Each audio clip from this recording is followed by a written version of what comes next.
आज मन में एक बहुत गहरा प्रश्न है, कलयुग में भगवान कैसे मिलेंगे।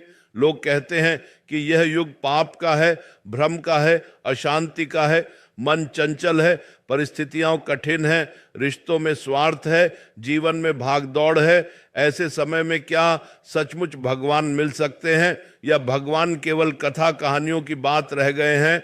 सुनो, भगवान दूर नहीं हुए, हमारा मन दूर हो गया है। भगवान ने दूरी नहीं बनाई, हमने बनाई है। जिस दिन यह मन वापस उनकी ओर मुड़ेगा, उसी दिन से दूरी समाप्त हो जाएगी। जब एक छोटा बच्चा अपनी माँ को पुकारता है तो वह यह नहीं सोचता कि मेरी आवाज ठीक है या नहीं, मैं योग्य हूं या नहीं। वह बस रोता है और माँ दौड़ी चली आती है। भगवान भी ऐसे ही हैं। उन्हें तुम्हारी विद्वता नहीं चाहिए, उन्हें तुम्हारा पद नहीं चाहिए, उन्हें तुम्हारी संपत्ति नहीं चाहिए। उन्हें चाहिए तो बस सच्ची पुकार। जब तक प्रार्थना में दिखावा है, जब तक मन में सौदा है, हे भगवान यह दे दो, वह दे दो, तब तक वह प्रतीक्षा करते हैं। लेकिन जिस दिन तुम कहोगे मुझे कुछ नहीं चाहिए, बस आप चाहिए, उसी दिन से चमत्कार शुरू हो जाएगा। कलयुग में सबसे सरल मार्ग है नाम जप।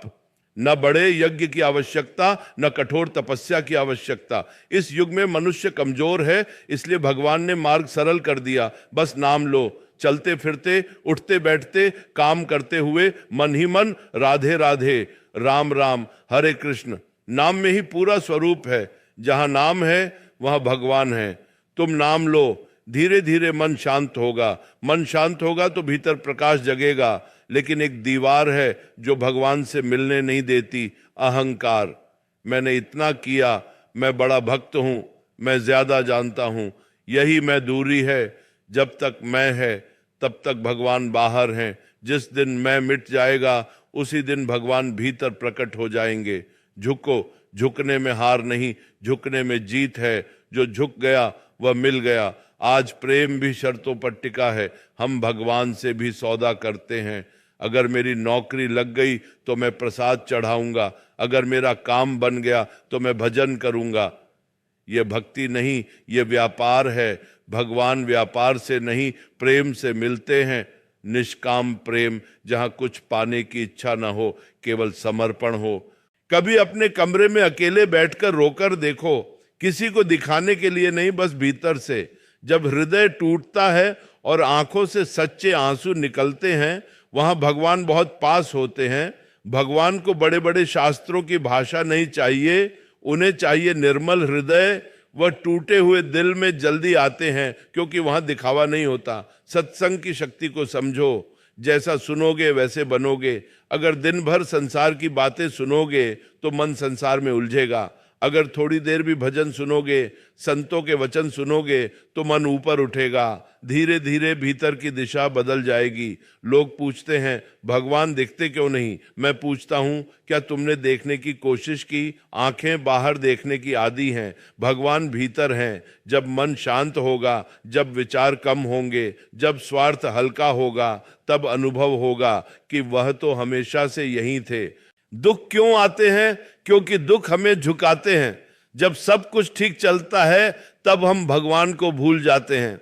जब जीवन टूटता है तब हम उन्हें पुकारते हैं। दुख सजा नहीं है, जागरण है। कभी कभी भगवान हमें गिरने देते हैं ताकि हम अहंकार से मुक्त हो सकें और फिर उनकी ओर लौट सकें। कलयुग में भगवान कठिन नहीं है, कठिन है मन को साफ करना। अगर मन में ईर्ष्या है, द्वेष है, छल है, तो भगवान का प्रकाश कैसे ठहरेगा? जैसे गंदे पात्र में अमृत नहीं रखा जा सकता, वैसे ही अशांत मन में ईश्वर का अनुभव नहीं टिकता। आज से एक छोटा निर्णय लो, रोज कुछ मिनट केवल भगवान के लिए। मोबाइल से पहले नाम जप, सोने से पहले प्रार्थना। किसी से द्वेष हो तो माफ कर दो। धीरे धीरे मन हल्का होगा और जिस दिन भगवान की जरूरत सांस से भी ज्यादा महसूस होगी, उस दिन भगवान का अनुभव निश्चित होगा। याद रखो, भगवान मंदिर में कम, तुम्हारे हृदय में अधिक हैं। उन्हें खोजने के लिए दूर मत भागो, बस अपने भीतर उतर जाओ। नाम लो, प्रेम करो, अहंकार छोड़ो, सच्चे बनो। कलयुग में भगवान मिलने का यही मार्ग है और यह मार्ग कठिन नहीं, बस सच्चा है। और सुनो, बात यहीं समाप्त नहीं होती। भगवान केवल नाम लेने से ही नहीं मिलते, नाम में डूब जाने से मिलते हैं। बहुत लोग कहते हैं हम तो रोज नाम लेते हैं फिर भी कुछ अनुभव नहीं होता। नाम लेने और नाम में जीने में अंतर है। अगर मन कहीं और भाग रहा है और होंठ नाम ले रहे हैं तो वह केवल आवाज है, भक्ति नहीं। लेकिन जब मन भी उसी नाम में टिक जाए, जब भीतर से पुकार उठे, तब वही नाम जीवन बदल देता है। तुमने देखा होगा जब कोई व्यक्ति प्रेम में पड़ता है तो दिन भर उसी का स्मरण रहता है, काम करते हुए भी मन उसी में लगा रहता है। यही स्थिति भगवान के साथ हो जाए तो समझो भक्ति शुरू हुई। भक्ति कोई अलग काम नहीं है, भक्ति जीवन जीने का ढंग है। खाना खाते हुए भी स्मरण, चलते हुए भी स्मरण, दुख में भी स्मरण, सुख में भी स्मरण। और एक बात बहुत गहरी है, क्षमा। जब तक मन में किसी के लिए कटुता है तब तक भीतर शांति नहीं आएगी।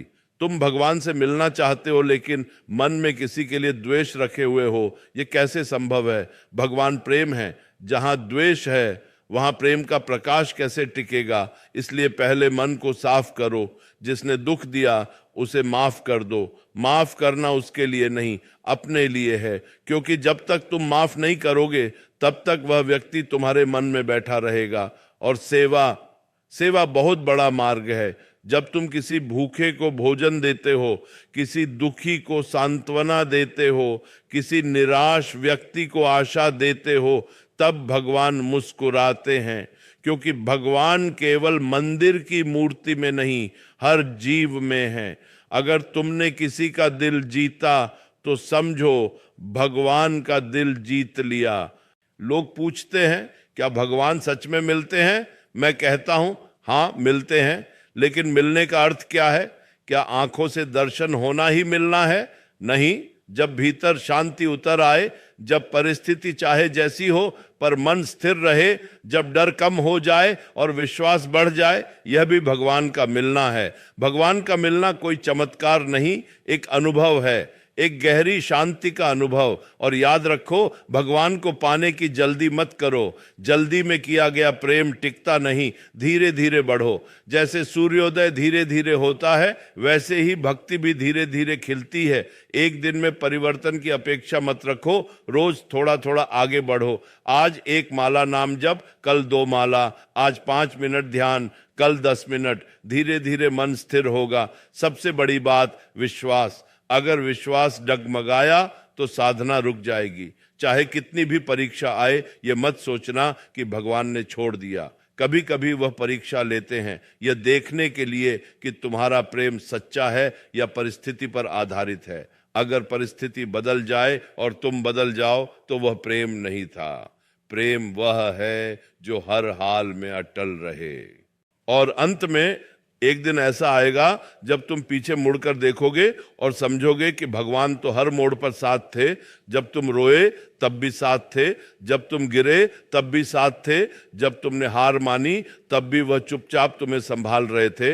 हमें लगता है हम अकेले हैं, लेकिन सच्चाई ये है कि हम कभी अकेले नहीं हैं। तो आज से निर्णय लो, जीवन को केवल संसार के लिए मत जियो, थोड़ा समय उस परम सत्य के लिए भी रखो। नाम जपो, प्रेम करो, सेवा करो, क्षमा करो, और सबसे बड़ी बात, अहंकार छोड़ दो।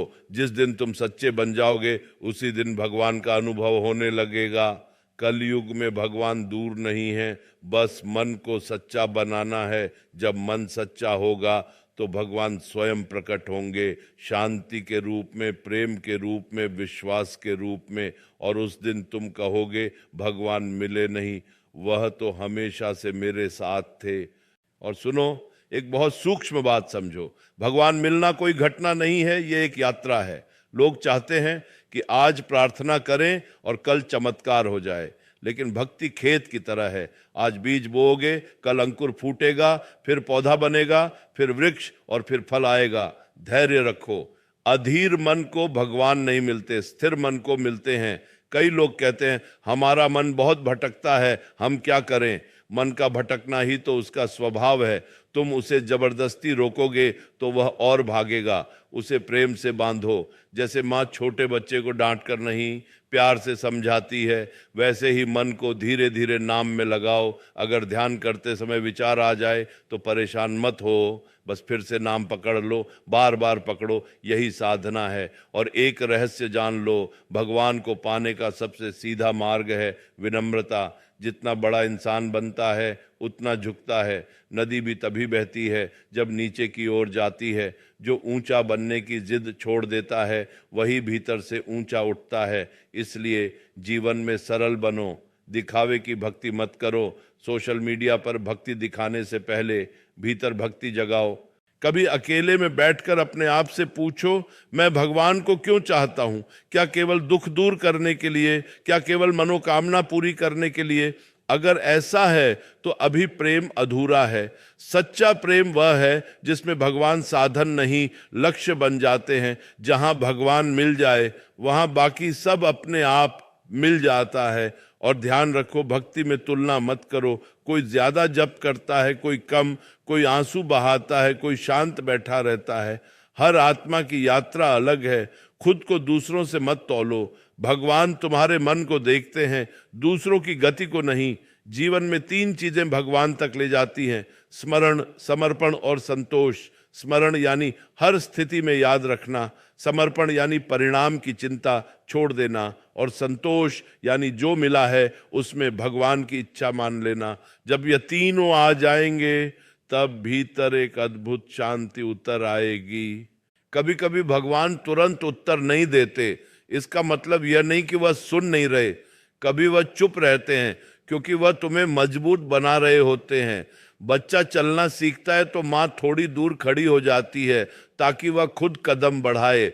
भगवान भी कभी कभी दूर खड़े होकर हमें आगे बढ़ना सिखाते हैं, लेकिन उनका ध्यान हमेशा रहता है। और अंत में एक अंतिम बात हृदय में बैठा लो। भगवान को पाने का अर्थ है अपने भीतर के अंधकार को प्रकाश में बदलना। अगर तुम थोड़ा कम क्रोध करने लगे, थोड़ा कम ईर्ष्या करने लगे, थोड़ा ज्यादा प्रेम करने लगे, तो समझो भगवान की कृपा शुरू हो गई।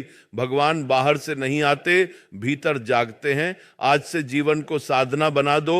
हर सांस के साथ नाम जोड़ दो, हर कर्म को पूजा बना दो, हर संबंध को प्रेम बना दो। जब जीवन ही भजन बन जाएगा तब भगवान को अलग से खोजने की आवश्यकता नहीं रहेगी। तब तुम्हें अनुभव होगा कि कलयुग में भी भगवान मिलते हैं, बहुत सरलता से, बहुत निकट से, बहुत प्रेम से। और उस दिन तुम शांत होकर कहोगे, प्रभु आपने मुझे कभी छोड़ा ही नहीं, मैं ही भटक गया था। और अब एक बहुत गहरी बात सुनो, भगवान को पाने की सबसे बड़ी रुकावट संसार नहीं है, परिस्थितियां नहीं है, लोग नहीं है। सबसे बड़ी रुकावट हमारा अस्थिर मन है। हम चाहते हैं कि भगवान हमें मिलें, लेकिन हम खुद अपने भीतर ठहरना नहीं चाहते। 5 मिनट भी शांति से बैठना कठिन लगता है।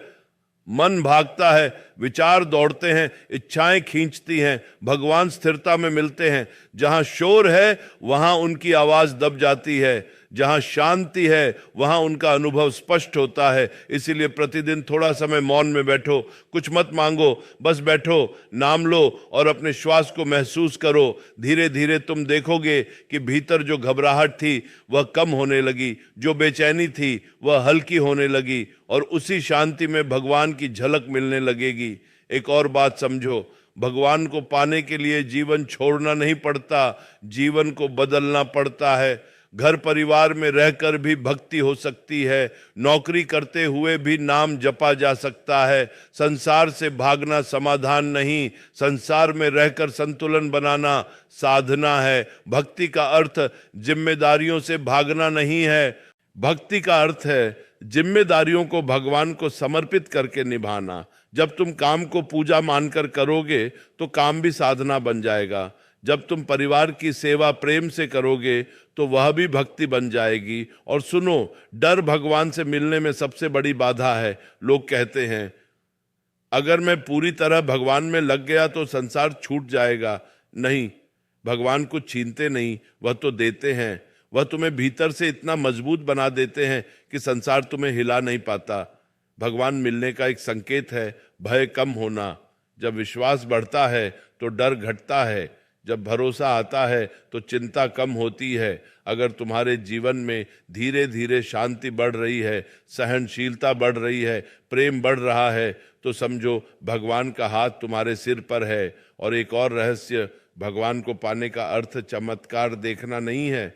बहुत लोग चमत्कार खोजते हैं, लेकिन सबसे बड़ा चमत्कार क्या है? एक क्रोधी व्यक्ति का शांत हो जाना, एक स्वार्थी व्यक्ति का दयालु बन जाना, एक भयभीत व्यक्ति का निर्भय हो जाना, यही असली चमत्कार है, यही भगवान की उपस्थिति है।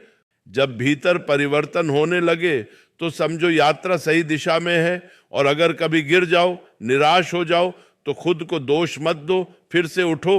भगवान नाराज होकर दूर नहीं जाते, वह इंतजार करते हैं कि तुम फिर से उनकी ओर देखो। जैसे सूरज हर सुबह फिर उगता है, वैसे ही भगवान की कृपा भी हर दिन नई होती है। आखिर में बस इतना याद रखो, भगवान कोई दूर की मंजिल नहीं है, वह तुम्हारे हृदय की धड़कन में है, तुम्हारी हर सांस में है, तुम्हारी हर सच्ची भावना में है। नाम जपते रहो, प्रेम करते रहो, क्षमा करते रहो, सेवा करते रहो, और सबसे बड़ी बात, सच्चे बने रहो। जिस दिन तुम्हारा मन पूरी तरह सरल हो जाएगा, उस दिन तुम्हें खोजने की जरूरत नहीं पड़ेगी। तुम स्वयं अनुभव करोगे कि भगवान तो यहीं थे, अभी थे, हर क्षण थे। कलयुग में भगवान छिपे नहीं हैं, बस हम उलझे हुए हैं। उलझन छोड़ दो, सरल बन जाओ और देखो वह कितने पास हैं।